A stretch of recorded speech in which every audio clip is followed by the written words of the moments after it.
First time wig wearer, don't be scared because your wigs will eventually end up looking like this right here. You'll get a hot mess, mangled, tangled, all types of split ends, frayed ends, looking a hot dang time. But I'm here to help you and show you how we are going to get her back to her pristine condition. So come on, these are the tools of the trade. I like to start with a good basin, a hair straightener, good hair repair product, silicone drops, a wide tooth comb, a toothbrush to get scrubbed around any of those little nooks and crannies, and then of course a good brush to make sure we get her tangle free to begin with. And you'll also need a wig stand or some type of mannequin head like this to put her on to get those ends worked out. Come on, y'all.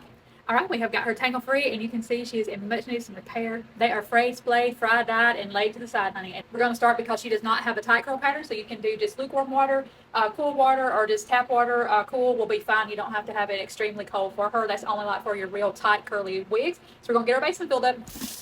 This is how I like to wash my wigs and how I prefer it. I think about like this. Any type of tint or alteration to your knots is going to be typically on the underside under here. So why are we wasting our time trying to get everything on the underneath off from up here above? So I like to take and turn my wig inside out, and it also lets you check for your wig for any type of repairs or anything maybe going on with the cap or spots, clips that are coming loose or anything like that. So it's always good practice. Any maintenance just to check under the hood and make sure that she is still in working order. I'm going to take and baptize her in the name of the Father, the Son, and all of the holy gods of the wig world. While she's sitting there getting good and saturated, because you know with synthetic hair it's hard to get it saturated, I'm going to go over our products that we're going to be using today. This is some of my favorite products to use. This is going to be the silicone mix shampoo and also the conditioner. This stuff is some of the best out there on the market in my opinion. Absolutely love it if you need to restore wigs. If I take and put some of the shampoo product in my hair, probably about a quarter size or so. I won't do any more than like a $50 or a quarter size. You don't need a whole lot because we're only going to be concentrating on the actual lace and wig cap. Then I like to take and get it emulsified really good into my hands and my fingers. Then I get my wig up, leave her wet, do not wring her out, and then I start here on the lace part and make sure that I get all this really good. I'm going to speed this part up here so that y'all don't have to hear me talk and breathe throughout this whole thing because I know that's so annoying.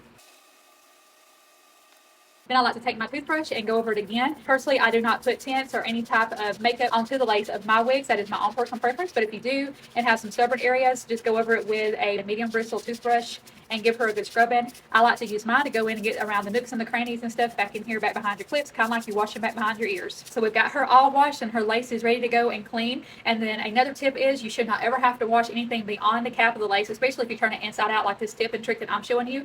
This part of the hair should not have to be washed. We're really only going to focus on conditioning this part of the hair down and take and rebaptize her and rinse her out. Any of this excess soap is going to get onto the wig down in here, so it should clean off anything. If you're one that likes to put a lot of product in your hairs, you take and just gently squeeze and massage, but you do not ever, and I will repeat this, do not ever get your wig and take and rub it as hard as you can or get into it very vigorously or very heavy-handedly because that is going to damage your fibers. You can see what I was saying. Whenever you put it in and get that cap rinsing going on, she is going to sit and get soap and stuff down there in the bottom part of the wig, and that should be enough to break up any kind of waxes or hairsprays. It wasn't too bad, but she is a little bit murky.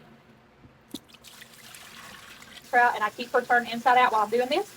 If you think you have rinsed enough, you need to rinse one more time. You don't want to see any kind of bubbles or anything like that that's still coming out of the water. Now we're going to turn her inside out. Another benefit of washing her the way that I do, turning them inside out and focusing on the lace instead of up here, you don't have near as much tangle or hair returns up in this area and wear and tear on your wig doing that. We're going to take and rinse this part too, just to make extra sure that we get all the soap out. And I like to do this with just the actual faucet on without the spigot, just to get it really saturated. It's important that you do not leave any extra product on your wig if at all possible, because it will take and wear and tear the fibers of your wig. See that she has a lot of wear and tear on these ends by how bulky they are and just clumped together just from washing, but we are going to fix that. My heavy duty wig hair treatment here, and it's going to be a nice thick and rich treatment, and we're going to take and get a nice big scoop kind of up on your finger like that. Is what I like to do, is get a good scoop up on it because she's really going to need some therapy. Emulsify it within my hands. If you try to condition up in the lace area, it just causes wear and tear and like the lace to get stretchy quicker and stuff over time, just because it goes in and just kind of breaks down the integrity of the lace. So you just want to make sure that you're focusing from like the bottom of your cap, like the nape of the neck down. My wide tooth comb, and I go from the bottom down here and to make sure I evenly get that conditioner dispersed. What she's looking like so far with just the conditioner in her. And now we're going to let her lay and rest, and we'll be back in about 30 minutes. Take and rinse her out. And for this part, I just use my faucet here. I don't pick up my handheld spigot. I just use my faucet and make sure that we rinse her out. It's the same thing with the shampoo. You want to make sure that you rinse and rinse and rinse. And when you think you have rinsed enough, you need to rinse what? One more time. Say it with me. We're going to rinse one more time. Put her into her towel and just roll her up like a burrito. That is how I do. I take it and just roll them up like this. And she deserves a little bit of massage time, don't we all? And now my secret is going to be my silicone drops. This is going to be by the same company as the shampoo and conditioner. And it takes just a little dab of these, and I'm going to concentrate, and I will treat the whole wig, but especially down in the ends and underneath the nape part of it. So it only takes just a little bit. And I'm going to emulsify it just like what I did the other products. And we're going to get her re-siliconed up. Your wig, I prefer to put this on wet versus dry. I take any residual that I have and I do put it up here in the top and make sure that I do treat the whole wig from the tip to the top, from the top to the tip. And now we're fixing to take and get these ends heated with our straightener and get them back in pristine condition.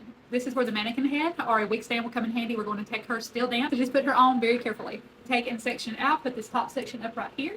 And we're only going to concentrate on the bottom. Now this would be a time if you need to do any kind of thinning. I like to do thinning as a last resort for me and my wigs. I feel like it helps you get more longevity and wear out of your wigs, but you could absolutely do thinning at this time. We're just going to do nothing but do the straightening. First little sizzle right here. Here we go.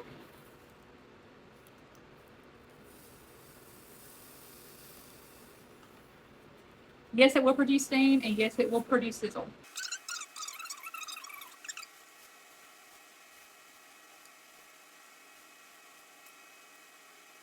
The layer I just did, I will take and put on the underneath and just put the clip right there, just so it doesn't get tangled in with these top layers that we're doing.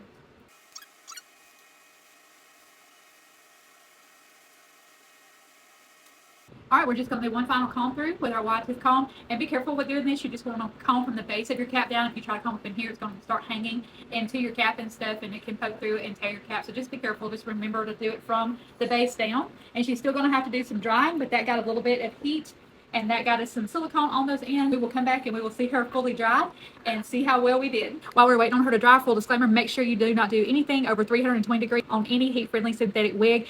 Do not judge a girl by her straightener. She is my rusty trusty honey. I got her from the dollar holler probably about 20 to 25 years ago, but she is tried and true. I know her temperature knows me. All right, she is finished, and look at that. Look at those beautiful silky ends. Let's get her on. Good as new. So if you'll just use some of the tips and tricks and stuff that I showed you into almost pristine, brand new condition, it just takes a little tender love and care. And at some point in time throughout your wig journey or your wig's life, it is definitely going to have that tender love and care. She is so soft. Oh, she is so soft. She is back like butter, honey. And it's all thanks to these 3 little products right here. So when your wig is in need, make sure you grab you some of these right there. Love y'all. Bye.